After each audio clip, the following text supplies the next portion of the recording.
ভারত আজকে বাংলাদেশে তার নিজের শক্তি কায়েম করে যেভাবে তারা এই দেশকে তাদের করতলগত করতে চেয়েছিল, বাংলাদেশের মানুষ শেখ হাসিনাকে উৎখাত করে ওই ভারতীয় কর্তৃত্বকে না বলে দিয়েছে। বাংলাদেশের মানুষ আগেও রক্ত দিয়েছে, ভবিষ্যতেও রক্ত দিয়ে নিজেদের মর্যাদা রক্ষা করবে। জাতির নামে কিংবা লিঙ্গীয় পরিচয়ের নামে যারা বিভাজন তৈরি করতে চায়, ট্যাগিং তৈরি করতে চায়, যারা নানাভাবে ঘৃণা উৎপাদন করতে চায়, যারা মানুষকে অপমানিত করে, মত তৈরি করে নিজের মত চাপিয়ে দিতে চায়, এই সমস্ত জবরদস্তিকে অভ্যুত্থান না বলে দিয়েছে। কিন্তু তারপরে আমরা দেখছি এক ফ্যাসিস্ট বিদায় নিয়েছে, এরপরেও আমরা দেখি মাজারে হামলা হয়। আমরা দেখি ধর্মের নাম নিয়ে তারা বিভিন্ন সংখ্যা অর্ধেক থেকে কম অন্য ধর্মের জনগোষ্ঠীর উপরে হামলা করে। আমরা দেখছি জাতিগতভাবে যারা সংখ্যায় কম তাদের অপমান, তাদের উপরে নানান রকম অত্যাচার হয়। আমরা দেখছি এখনো ঘৃণা তৈরি করার চেষ্টা করা হচ্ছে। একদল ওই ঘৃণা বিভাজন এবং ট্যাগিং এর পলিটিক্স করে তারা আরেকটা জবরদস্তিমূলক শাসন কায়েম করতে চায়। অভ্যুত্থান পরিষ্কার করে বলে দিয়েছে, এক ফ্যাসিবাদের বদলে অন্য কোন জবরদস্তি বাংলাদেশের মানুষ সহ্য করবে না।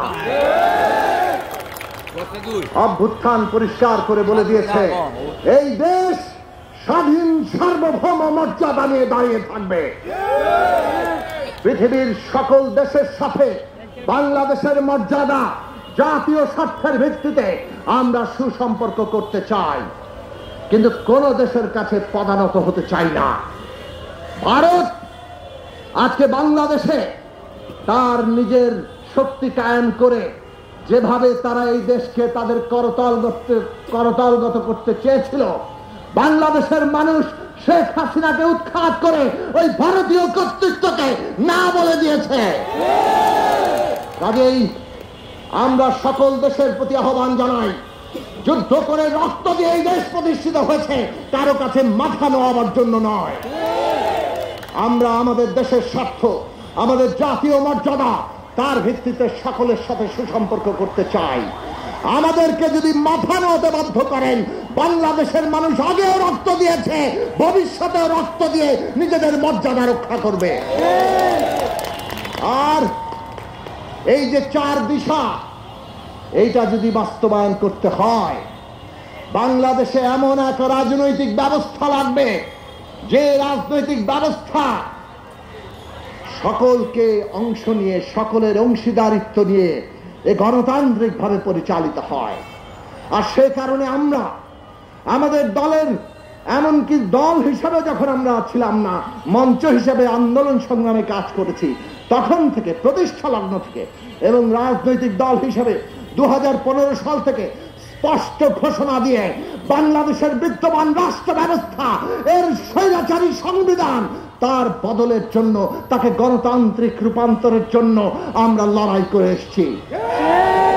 গণসংহতি আন্দোলন পরিষ্কারভাবে রাজনৈতিক দল হিসাবে ঘোষণা করেছে, বিদ্যমান সংবিধানের গণতান্ত্রিক রূপান্তর ছাড়া, এই রাষ্ট্র ব্যবস্থার গণতান্ত্রিক রূপান্তর ছাড়া দেশে একটা নতুন রাজনৈতিক বন্দোবস্ত প্রতিষ্ঠা করা ছাড়া বাংলাদেশের মানুষের মুক্তি নয়। আমরা বলেছিলাম সংবিধানের এই মৌলিক সংস্কারগুলো করতে হবে। দেশের আর্থ সামাজিক সাংস্কৃতিক ব্যবস্থা, তার এই মৌলিক সংস্কারগুলো করতে হবে। 7-7-14 দফা নিয়ে আমরা আন্দোলন করেছি। সেই আন্দোলনের ভিত্তিতে দেশের যুগপৎ আন্দোলনের ডাক দিয়েছি। আমরা উদ্যোগ নিয়েছি রাষ্ট্র ব্যবস্থার মৌলিক সংস্কার, মেরামত, রূপান্তর, নতুন বন্দোবস্ত, এই সবটাকেই লক্ষ্য করে ফ্যাসিবাদ বিরোধী আন্দোলন করতে হবে। বিএনপি সহ দেশের 39টি দল 31 দফাকে সামনে রেখে, সেই সংস্কার, সেই পরিবর্তনের লক্ষ্যকে সামনে রেখে ফ্যাসিবাদ বিরোধী লড়াই করেছিল। আজকের বাংলাদেশে এই লক্ষ্য, এই রাজনৈতিক লক্ষ্য কেউ যদি সরে যায়, বাংলাদেশের মানুষ তাকে আর গ্রহণ করবে না।